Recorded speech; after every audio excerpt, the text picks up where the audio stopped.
जय Hind defence lovers. आज की टॉप हेडलाइंस कुछ इस प्रकार है। दुर्घटना के बाद इंडियन कोस्ट गार्ड की एएलएच फ्लीट को भी किया गया है टेम्परेरी बेसिस पर ग्राउंडेड। इंडियन नेवी को मिलेगी अभी तक की सबसे advance worship. Indian army Leh में आयोजित करने वाली है तो खास इवेंट। सुप्रीम कोर्ट में भारत की कंपनीज द्वारा इसराइल के लिए हथियारों के एक्सपोर्ट पर रोक लगाने के लिए याचिका दायर। और साउथ अफ्रीकन नेवी के सबमरीन क्रू के रेस्क्यू को सपोर्ट करने के लिए इंडियन नेवी और साउथ अफ्रीकन नेवी के बीच साइन हुआ एग्रीमेंट।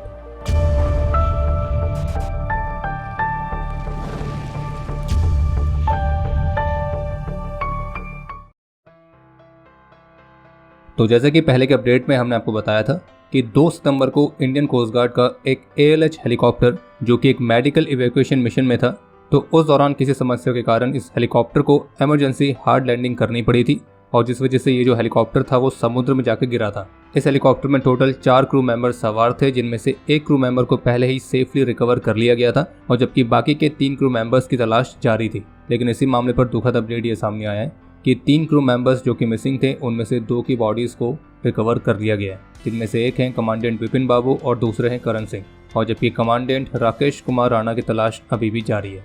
हम ईश्वर से प्रार्थना करते हैं कि हमारे इन दोनों वीरों की आत्मा को शांति मिले। और जबकि हिंदुस्तान टाइम्स की तरफ से रिपोर्ट जारी करके बताया गया है कि इस दुर्घटना के बाद इंडियन कोस्ट गार्ड के ध्रुव हेलीकॉप्टर्स की जो फ्लीट है तो अब उसकी अगली उड़ान से पहले एक 1 टाइम चेक को कंडक्ट करने के लिए कहा गया है।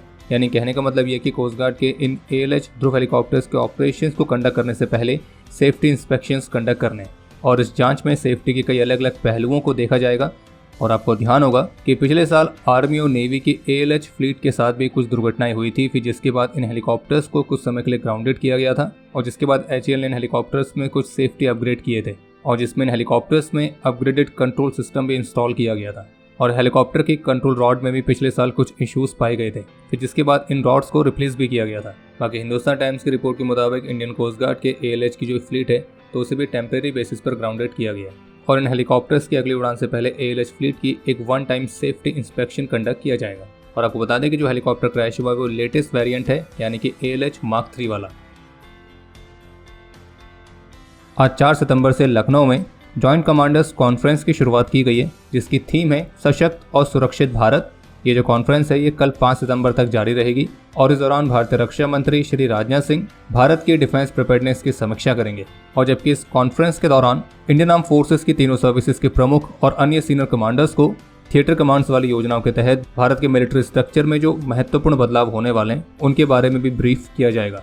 और जैसे कि पहले के अपडेट्स में हमने आपको बताया था कि थिएटर कमांड्स का जो ब्लूप्रिंट है वो ऑलरेडी तैयार हो चुका है और इस बात की भी संभावना बनी हुई है कि हमें 3 से ज़्यादा थिएटर कमांड्स भी देखने को मिल सकती है। और थिएटर कमांड्स वाली योजना को इस कॉन्फ्रेंस में डिस्कस करने से पहले इसे रक्षा मंत्री और नेशनल सिक्योरिटी प्लानर्स के साथ भी डिस्कस किया गया है। बाकी एक महत्वपूर्ण अपडेट यह है कि कल डीएसी ने जो 10 महत्वपूर्ण प्रस्तावों को मंजूरी दी थी तो उनमें से एक प्रस्ताव प्रोजेक्ट 17B का भी था। और ये जो प्रोजेक्ट 17B है तो ये नेवी के प्रोजेक्ट 17A के तहत बनाई गई नीलगिरी क्लास फ्रिगेट्स का ही एवोल्यूशन होने वाला है। और इस प्रोजेक्ट 17B में भी 7 अत्याधुनिक फ्रिगेट्स बनेंगी, लेकिन वो प्रोजेक्ट 17A वाली फ्रिगेट्स की तुलना में कहीं ज़्यादा एडवांस होंगी।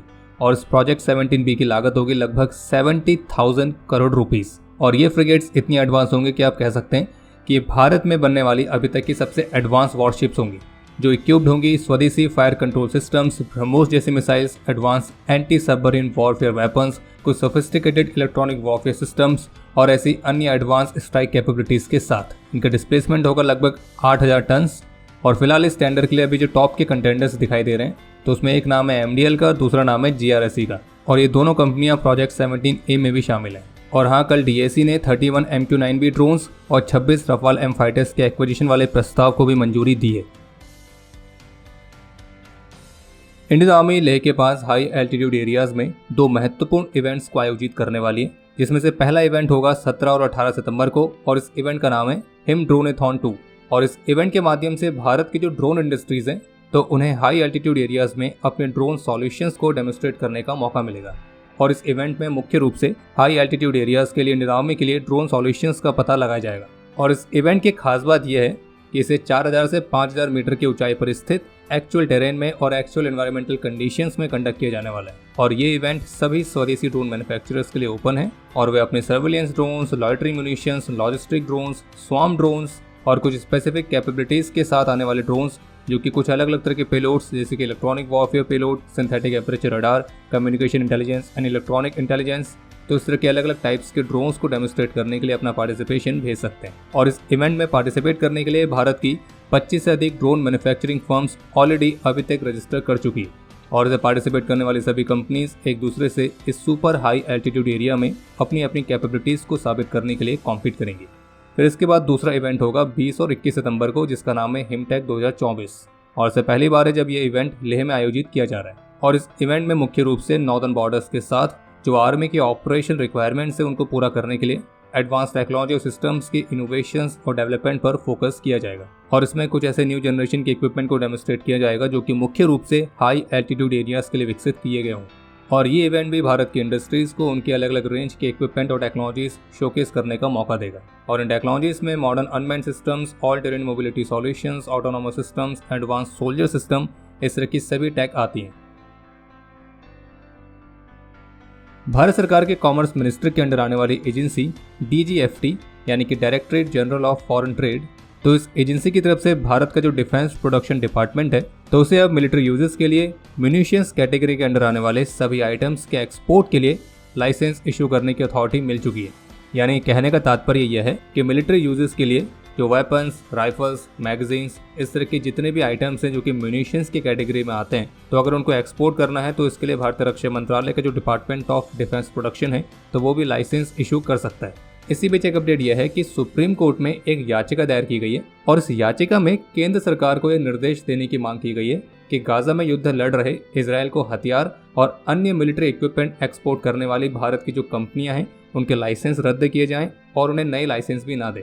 और इस याचिका में जिन कंपनीज के नाम मेंशन किए गए हैं उनमें एक तो भारत की defence PSU munitions India limited है और इनके अलावा कुछ प्राइवेट कंपनीज जैसे कि premier explosives, Adani defence and aerospace limited, तो इस तरह की कंपनियों के नाम भी शामिल किए गए। और ये याचिका 11 लोगों द्वारा दायर की गई है। और याचिका दायर करने वालों का ये कहना है कि भारत इजरायल के जो हथियार भेज रहा है तो उससे अंतर्राष्ट्रीय मानवीय कानूनों के गंभीर उल्लंघन हो सकते हैं, इनका इस्तेमाल वॉर क्राइम्स करने के लिए किया जा सकता है और इस तरह की चिंताएं दिखाकर यह याचिका दायर की गई है। हालांकि जिन्होंने ये याचिका दायर की है इस पर तो हम बहुत कुछ कहना चाहते हैं, लेकिन यूट्यूब की कुछ गाइडलाइंस के चलते हम यहाँ पे तो नहीं कह सकते हैं, लेकिन हमें लगता है कि आप हमारे इमोशंस अच्छे तरह से समझ सकते हैं। बाकी इस पर आपके जो विचार हैं आप उसे कमेंट सेक्शन में तो शेयर कर ही सकते हैं। हम तो बस यही कहेंगे कि जो देश है वो चुनौतियों से नहीं बल्कि बाकी तो आप पहले से बहुत समझदार हैं, समझ गए होंगे। जिस तरह से भारत में कुछ हैं जो कि चाह रहे हैं कि भारत इजरायल को हथियार वगैरह एक्सपोर्ट ना करे, तो ऐसा लग रहा है कि यूके में भी कुछ ऐसे हैं, क्योंकि यूके के द्वारा भी हाल ही में निर्णय लिया गया था कि वो इजरायल के साथ 350 आर्म्स एक्सपोर्ट लाइसेंस में से 30 लाइसेंस को इमीडिएटली सस्पेंड करेगा, क्योंकि उनका भी यही कहना है कि इन इक्विपमेंट का इस्तेमाल गंभीर अंतर्राष्ट्रीय मानवीय कानूनों का उल्लंघन करने के लिए हो सकता है। तो यूके के इस निर्णय पर इजरायल के प्राइम मिनिस्टर की तरफ से एक महत्वपूर्ण प्रतिक्रिया आई है, जिसमें इजरायल के प्राइम मिनिस्टर्स ऑफिस के ऑफिशियल एक्स हैंडल से पोस्ट करके क्लियरली लिखा गया है कि ब्रिटेन के हथियारों के साथ या ब्रिटेन के हथियारों के बिना इजरायल ये युद्ध जीतेगा और अपने कॉमन फ्यूचर को सिक्योर करेगा। और इजरायल का क्लियरली कहना है कि यूके का जो ये शर्मनाक कदम है वो हमास को हराने के लिए इजरायल के दृढ़ संकल्प को नहीं बदल सकता है। और इजरायल का ये भी कहना है कि बर्बरता के खिलाफ खुद की रक्षा करने वाले अपने साथी लोकतंत्र इजरायल के साथ खड़े होने के बजाय ब्रिटेन का जो एक गुमराह निर्णय है ये केवल हमास को प्रोत्साहित ही करेगा। इसके अलावा एक महत्वपूर्ण अपडेट यह है कि इंडियन नेवी और साउथ अफ्रीकन नेवी के बीच बायलैटरल नेवल कोऑपरेशन को और मजबूत करने के उद्देश्य के साथ एक इम्प्लीमेंटेशन एग्रीमेंट साइन किया गया, जो कि किसी भी संकट के समय या किसी भी दुर्घटना के समय साउथ अफ्रीकन नेवी के जो सबमरीन क्रू है उसकी सेफ्टी को सुनिश्चित करेगा। और इस एग्रीमेंट के अंडर जरूरत पड़ने पर इंडियन नेवी असिस्टेंस प्रोवाइड करने के लिए अपनी डीप सबमर्जेंस रेस्क्यू व्हीकल यानी कि DSRV कैपेबिलिटी को डिप्लॉय करेगी। और निश्चित रूप से पार्टनरशिप भारत और साउथ अफ्रीका के मैरीटाइम रिलेशंस के लिए बेहद जरूरी भी है। और अब समय है आज के इतिहास का। आज के दिन सन 2012 में जम्मू कश्मीर के कुपवाड़ा में अपने अदम्य साहस और वीरता का परिचय देते हुए नायक राजेश्वर सिंह वीर गति को प्राप्त हुए थे और इन्हें मरणोपरांत शौर्य चक्र से सम्मानित किया गया था। आज के दिन 2006 में जम्मू कश्मीर में ही अपने अदम्य साहस और वीरता का परिचय देते हुए कैप्टन अजी एंथनी वीर गति को प्राप्त हुए थे। और आपके लिए आज का प्रश्न यह है कि तरंग शक्ति के फेज 2 में किन किन देशों के फाइटर जेट्स ने पार्टिसिपेट किया है। और अब समय है आज के टॉप 3 कमेंट्स का, जो ये रहे आपकी स्क्रीन पर।